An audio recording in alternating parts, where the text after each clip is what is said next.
Pour illustrer la problématique du nommage de fichiers, je vais prendre le cas des captures d'écran sur Mac.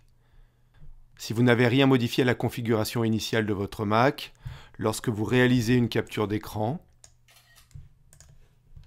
vous allez obtenir un fichier dont le nom est capture espace d'écran, ensuite la date suivie de A et ensuite l'heure et enfin .png.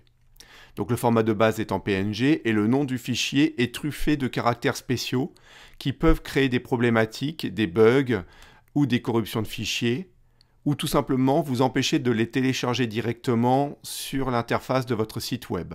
Donc cela vous fait perdre du temps et vous oblige à les modifier manuellement un par un à chaque fois.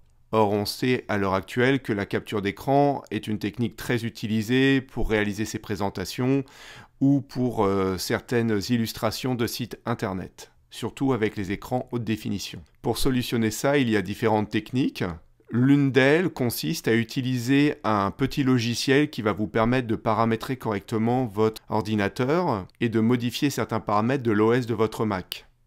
Pour ma part, j'utilise le logiciel Onyx, qui est entièrement gratuit. Il fera l'objet d'un tutoriel à part. Pour l'instant, nous allons voir juste l'une de ses fonctionnalités qui est très pratique. Lorsque Onyx est lancé, je vais dans l'onglet Paramètres. Il va charger l'ensemble des paramètres de mon ordinateur. Et dans la fenêtre, j'ai un espace qui est dédié au type de capture d'écran dans lequel vous pourrez modifier le format de fichier en fonction de ce que vous préférez. Vous pourrez lui demander de ne pas inclure la date et l'heure dans le nom des captures, ce que je vais faire, ce qui va m'éviter d'avoir le fameux A. Par contre, je vais conserver la capture de l'ombre des fenêtres pour l'effet réaliste si j'ai besoin de capturer par exemple pour un tutoriel. Et je vais ici modifier le nom par défaut de mes captures d'écran.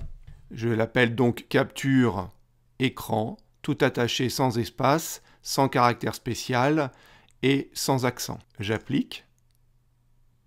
À partir de maintenant, lorsque je réalise une capture d'écran,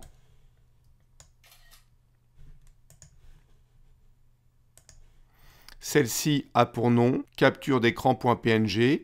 J'ai donc résolu l'ensemble de mes problématiques par rapport à la première version. Cependant, ce système n'est pas parfait, puisque si je réalise une nouvelle capture d'écran, mon OS aura bien sûr besoin de séquencer le nom de mes captures, et donc il appellera la seconde capture d'écran espace 1. Donc il y a la création d'un espace, les deux éléments ne sont pas collés. Donc j'ai envie de dire que c'est un moindre mal, cela limite les risques de bugs et de corruption de fichiers, mais ce n'est pas encore parfait.